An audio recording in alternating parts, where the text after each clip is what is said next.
함께 나누실 하나님의 말씀은 에스더 9장 17절에서 28절 말씀입니다. 구약성경 759쪽입니다.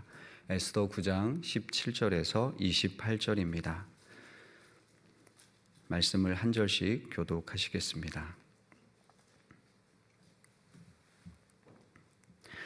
아달월 13일에 그 일을 행하였고 14일에 쉬며 그날에 잔치를 베풀어 즐겼고 수산에 사는 유다인들은 13일과 14일에 모였고 15일에 쉬며 이날에 잔치를 베풀어 즐긴지라. 그러므로 시골의 유다인 곧 성이 없는 고을에 사는 자들이 아달월 14일을 명절로 삼아 잔치를 베풀고 즐기며 서로 예물을 주더라. 모르드게가 이 일을 기록하고 아하수에로 왕의 각 지방에 있는 모든 유다인에게 원근을 막론하고 글을 보내어 이르기를 한 규례를 세워 해마다 아달월 14일과 15일을 지키라. 이달 이날에 유다인들이 대적에게서 벗어나서 평안함을 얻어 슬픔이 변하여 기쁨이 되고 애통이 변하여 길한 날이 되었으니 이 두 날을 지켜 잔치를 베풀고 즐기며 서로 예물을 주며 가난한 자를 구제하라 하매 유다인이 자기들이 이미 시작한 대로 또한 모르드게가 보낸 글대로 계속하여 행하였으니 곧 아각 사람 함므다다의 아들 모든 유다인의 대적 하만이 유다인을 진멸하기를 꾀하고 부르 곧 제비를 뽑아 그들을 죽이고 멸하려 하였으나 에스더가 왕 앞에 나아감으로 말미암아 왕이 조서를 내려 하만이 유다인을 해하려던 악한 꾀를 그의 머리에 돌려보내어 하만과 그의 여러 아들을 나무에 달게 하였으므로 무리가 부르의 이름을 따라 이 두 날을 부림이라 하고 유다인이 이 글의 모든 말과 이 일에 보고당한 것으로 말미암아 뜻을 정하고 자기들과 자손과 자기들과 화합한 자들이 해마다 그 기록하고 정해놓은 때 이 두 날을 이어서 지켜 패하지 아니하기로 작정하고 각 지방, 각 읍, 각 집에서 대대로 이 두 날을 기념하여 지키되 이 부리미를 유다인 중에서 패하지 않게 하고 그들의 후손들이 계속해서 기념하게 하였더라. 아멘. 하나님은 에스더서를 통해 이 세상과 역사의 주관자가 하나님이심을 확인하게 하십니다. 하나님은 당신의 백성을 성실하게 돌보시고 그 백성을 끝까지 지켜 보호해 주십니다. 그 과정에서 하나님은 반전의 드라마 또 역전의 드라마를 쓰시는 분임을 보게 됩니다. 결국 유다 백성을 진멸하려는 하만의 계획을 돌이켜 하만의 가문과 아말렉 족속이 모두 멸절하게 되었습니다. 하나님의 구원 역사로 인해 유다인은 죽음의 공포에서 생명의 기쁨을 누릴 수 있게 되었습니다. 유다인은 아말렉 족속의 재산에는 손을 대지 않았다라는 것을 강조하면서 이 사건이 철저히 자기 보호의 필요에 의해서 이루어졌음을 밝히고자 합니다. 이제 유다인이 승리를 자축하며 잔치를 벌이는 장면이 등장합니다. 그리고 모르드게를 중심으로 불임절이라는 새로운 절기를 제정하는 배경에 대해서도 설명해 주고 있습니다. 본문 17절, 18절입니다. 아달월 13일에 그 일을 행하였고 14일에 쉬며 그날에 잔치를 베풀어 즐겼고 수산에 사는 유다인들은 13일과 14일에 모였고 15일에 쉬며 이날에 잔치를 베풀어 즐긴지라. 12월 13일에 하만을 비롯한 대적들을 모두 물리쳤습니다. 그리고 그 다음 날에 쉬면서 잔치를 베풀어 즐겼습니다. 도성 수산에 살았던 사람들은 13일과 14일 이틀간에 거쳐서 대적을 물리쳤기 때문에 15일 날에 잔치를 벌였습니다. 하만은 이전에 왕에게 유다 민족을 고발하면서 그들을 용납해서는 안 된다라고 했습니다. 그러나 결국 유다 민족은 아하수에로 왕에게 용납되어 이제는 편히 쉬게 되었습니다. 눈에 보이는 이유는 왕 때문이었지만 결국 보이지 않는 하나님의 손에 의해 승리를 경험하고 이후에 그들은 쉼을 누리며 잔치를 벌일 수 있게 되었습니다. 하나님은 우리로 쉬게 하십니다. 이 땅을 살아갈 때 우리에게 진정한 쉼이란 있을 수 없습니다. 영적인 전투가 끊임없이 이어지기 때문입니다. 그러나 훗날 영원한 천국에서 우리는 영원한 안식을 누리게 될 것입니다. 하지만 이 땅에서도 주님 안에서 잠깐의 쉼과 평안을 누릴 수 있습니다. 바쁜 일상 속에서도 주님과 깊이 교제하며 영적인 안식을 누릴 수 있어야 하겠습니다. 이어서 잔칫날에 있었던 일들을 추가로 소개하고 있습니다. 19절입니다. 그러므로 시골의 유다인 곧 성이 없는 고을고을에 사는 자들이 아달월 14일을 명절로 삼아 잔치를 베풀고 즐기며 서로 예물을 주더라. 사람들이 서로 예물을 주고받았다고 기록합니다. 예물이라는 단어는 보통 희생 제물에 제사장 몫을 가리킬 때 사용하는 단어와 어원이 같습니다. 유다 민족이 큰 구원의 경험을 함께 하면서 동족들과 자신의 재산이나 물건을 서로 나누어 가지는 일을 행했습니다. 서로 음식과 물건을 나눔으로 이날을 기뻐하고 함께 공동체 정신을 기렸던 것입니다. 예물이라고 기록한 것으로 보아 서로 소중하게 여겼던 보석 등도 나누면서 기쁨을 배가시켰던 것으로 보입니다. 또한 뒤에 등장하는 불임절을 설명할 때는 가난한 자들을 구제하라 라고 명합니다. 하나님의 공동체는 받은 은혜를 서로 나누며 흘려보내는 공동체입니다. 우리 교회도 매월 첫째 주일에 나눔 주일, 그리고 3월, 6월, 9월 셋째 주에는 사회봉사 주일로 섬깁니다. 공동체 안에서 그리고 지역 이웃들에게 마음과 함께 물품을 나눔으로 그리스도의 사랑을 함께 실천하고자 하는 것입니다. 이렇게 공동체 안에서 서로 나눌 때 구원의 기쁨이 배가 되고 또한 그 공동체는 사랑으로 더욱 하나가 될 것입니다. 이어서 불임절의 유래를 소개하고 있습니다. 20절, 21절입니다. 모르드게가 이 일을 기록하고 아하수에로 왕의 각 지방에 있는 모든 유다인에게 원근을 막론하고 글을 보내어 이르기를 한 규례를 세워 해마다 아달월 14일과 15일을 지키라. 모르드게는 그동안 있었던 모든 일을 자세히 기록하고 남겼다라고 말씀합니다. 원근을 막론하고, 즉 멀리 있는 사람과 가까이 있는 사람 모두 소외됨이 없게 하였습니다. 이 표현은 이사야 57장 19절 말씀에 입술의 열매를 창조하는 자 여호와가 말하노라. 먼데 있는 자에게든지 가까운 데 있는 자에게든지 평강이 있을지어다. 평강이 있을지어다. 내가 그를 고치리라 하셨느니라 라는 이 말씀을 떠올리게 합니다. 이사야 말씀을 기억하는 유다인들은 이 표현을 보고 들으며 이사야의 예언의 성취로 받아들였을 것입니다. 또한 하나님은 말씀하시는 것을 반드시 이루시는 분임을 깊이 깨닫고 감사하는 기도를 올려드렸을 것입니다. 모르드게는 규례를 세워 매년 12월 14일과 15일 이틀간 수산과 그 외 지역에 사는 사람들이 불임절로 지키도록 명합니다. 그 절기의 특징이 다음과 같습니다. 22절입니다. 이날에 유다인들이 대적에게서 벗어나서 평안함을 얻어 슬픔이 변하여 기쁨이 되고 애통이 변하여 길한 날이 되었으니 이 두 날을 지켜 잔치를 베풀고 즐기며 서로 예물을 주며 가난한 자를 구제하라 하매.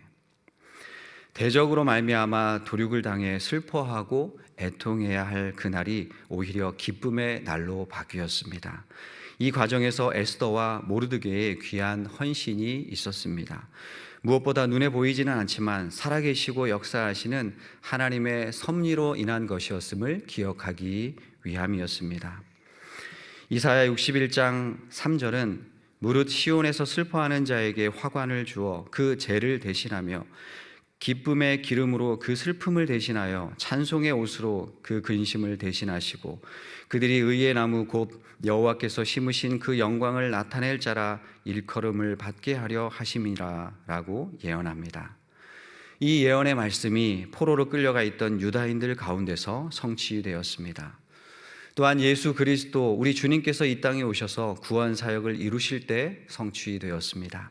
그리고 주님이 다시 오시는 날 하나님의 백성이 누리게 될 영원한 승리의 그날에 완전한 성취를 이루게 될 것입니다. 하나님은 지금도 구원하신 성도들의 슬픔을 기쁨으로 바꾸어 주시는 분이십니다. 오늘 함께 불렀던 찬송가 370장 주 안에 있는 나에게, 이 찬송시의 유래가 이렇습니다. 엘리자 에드먼즈 히윈 여사는 미국 필라델피아 출신으로 교육대학을 수석으로 졸업하고 교사가 되었습니다. 필라델피아 학교에서 그녀가 가르치던 학생 중에는 아주 불량한 학생이 있었습니다.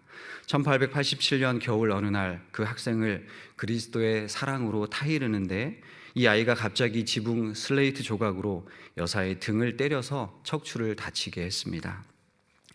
그해 겨울부터 이듬해 여름까지 6개월 이상 병상에서 석고 붕대를 하고 그녀는 치료를 받게 되었습니다. 그녀는 경건한 그리스도인이었지만 오랜 시간 병상에 누워서 대소변까지 받아내야 하는 투병 생활로 인해서 그 믿음이 점차 약해졌습니다. 원수를 사랑해야 한다는 것을 알면서도 마음속에는 분노와 원망으로 가득 차 올라오게 되었습니다. 그리고 그 학생에 대한 증오가 싹트기 시작했습니다. 그러던 어느 화사한 봄날 아침에 병실 청소를 하던 흑인 여자가 빗자루질을 하면서 흥얼거리면서 노래를 부르며 즐거워하는 모습이 그녀의 눈에 들어왔습니다. 희윈 여사는 화가 나서 그에게 물었습니다. 이봐요, 청소나 하면서 뭐가 그리 좋다고 생글거리는 거예요? 흑인 청소부는 이렇게 말했습니다. 좋지 않다니요. 나에게 닥친 모든 형편과 어려움이 찬송으로 바뀔 수 있는 힘을 주님께서 주셨으니 즐거울 수밖에요. 이 말을 듣는 순간 그녀는 영적인 충격을 받고 이제까지 불평과 증오로 가득 찬 자신의 나날을 돌아보면서 회개하게 되었습니다. 그리고 자신의 처지를 기쁨으로 바꾸실 수 있는 하나님의 은혜를 찬양하는 찬송시를 만들게 되었습니다. 의지하는 마음 예수께 매달렸으니 어떤 병이라도 금하지 못하도다. 다만 갈보리 십자가에서 노래하노니 죄짐을 옮기신 하나님을 찬양하노라. 2절입니다. 그 두려움이 변하여 내 기도 되었고 전날의 한숨 변하여 내 노래 되었네. 그날 이후 투병 생활이 그녀에게는 기쁨의 시간이 되었습니다. 자신도 모르는 사이에 척추의 아픔은 점차 사라지고 무엇보다도 가해 소년을 용서하고 사랑할 수 있게 된 것이 더욱 그녀를 기쁘게 했습니다. 건강을 회복한 그녀는 훗날 많은 찬송가 작시와 청소년 선도에 그의 일생을 바치게 되었습니다. 혹시 지금 어떠한 슬픔과 고난으로 낙심하고 계십니까? 절망하고 계시진 않습니까? 우리의 슬픔을 기쁨으로 바꾸어 주시는 하나님께 날마다 나아가는 우리가 되기를 소망합니다. 슬픔이 변하여 기쁨이 되고 애통이 변하여 길한 날로 바꾸어 주시는 살아계시고 전능하신 하나님께 오늘 하루도 창문을 열고 그 하나님을 신뢰하며 믿음으로 걸어가는 우리 신앙의 여정이 될 수 있기를 소망합니다. 22절, 23절부터는 불임절의 유래와 그것을 지키는 관습에 대해서 설명하고 있습니다. 큰 구원을 받은 그 해에는 자연스럽게 잔치가 벌어졌지만 그 다음 해부터는 정식 절기가 되어서 불임절을 지키게 되었다는 내용입니다. 이스라엘은 지금까지 12월 14일과 15일을 불임절로 지키며 회당에 모여서 함께 에스더서를 봉독하고 예배를 드린다고 합니다. 하루 전날 13일에는 함께 금식하며 기도를 하나님께 올려드린다고 합니다. 그날을 패하지 않게 하고 계속해서 기념하라라고 명령했기 때문입니다. 본문 27절과 28절입니다. 뜻을 정하고 자기들과 자손과 자기들과 화합한 자들이 해마다 그 기록하고 정해놓은 때 이 두 날을 이어서 지켜 패하지 아니하기로 작정하고 각 지방, 각 읍, 각 집에서 대대로 이 두 날을 기념하여 지키되 이 불임일을 유다인 중에서 패하지 않게 하고 그들의 후손들이 계속해서 기념하게 하였더라. 유다인뿐만 아니라 유다인에게 화합하여 즉 유다인 편에 서서 함께 싸웠던 사람들 역시 불임절을 함께 지켰다고 증거합니다. 이들은 아마도 유대교로 개종을 했던 것으로 보입니다. 이스라엘은 죽음의 공포 속에서 구원의 하나님을 바라보았습니다. 모르드게와 에스더의 헌신으로 하나님의 놀라운 역사를 체험하였습니다. 하나님은 오늘도 슬픔을 기쁨으로 바꾸어 주시고 죽은 자를 살리시며 낙심한 자를 일으켜 세워 주십니다. 오늘 나에게도 이러한 신앙의 절기, 영적인 절기와 같은 때가 있습니까? 매년 그날을 기억하면서 기념하며 하나님께 감사의 고백을 올려드리는 날이 있다면 우리 믿음의 여정에 큰 도움이 될 것입니다. 또한 이러한 여러 신앙의 절기, 감사주일과 성탄절과 부활주일 등 잔치와 같은 그날을 우리가 더 뜻깊게 기억하면서 하나님 앞에 자신을 드리는 헌신의 날로 기념할 수 있기를 바랍니다. 또한 우리의 매 주일과 주일 예배가 불임절과 같은 영적 기념일과 축제의 날이 될 수 있기를 소망합니다. 사탄의 권세를 깨뜨리시고 부활하셔서 우리로 하나님의 형상을 회복하게 하시는 우리 주님께 감사와 찬송을 올려드리는 기쁨의 잔칫날이 될 수 있기를 소망합니다. 그리고 아직도 그 형상을 회복하지 못하는 자들에게 생명의 복음을 증거하는 증인의 삶을 살아가야 하겠습니다. 오늘도 우리 삶의 자리에서 하나님께 창문을 열므로 주님을 더욱 닮아가고 선한 청지기의 삶을 살아가는 귀한 하루가 될 수 있기를 주님의 이름으로 축복합니다. 기도하시겠습니다. 하나님 아버지, 죄로 말미암아 깨어진 하나님의 형상을 예수 그리스도의 구원 역사로 회복하게 하시고 저희에게 주님을 닮아갈 수 있는 은혜 주심을 감사합니다. 자기 백성을 사랑하시되 끝까지 사랑하시며 지키시는 하나님의 그 사랑을 오늘도 믿음의 눈으로 바라봅니다. 고난과 역경 속에서도 반전시키시고 역전시키시는 하나님을 더욱더 신뢰하며 소망 가운데 걸어가는 우리의 인생길 되게 하여 주시옵소서. 슬픔이 변하여 기쁨이 되게 하시며 애통을 바꾸어 영적 승리의 잔치로 바꾸시는 하나님을 의지하여 오늘도 삶의 자리에서 하나님께 창문을 열고 주님의 제자로 선한 청지기로 살아가는 귀한 한 날 되게 해 주시옵소서. 예수님의 이름으로 기도드립니다. 아멘.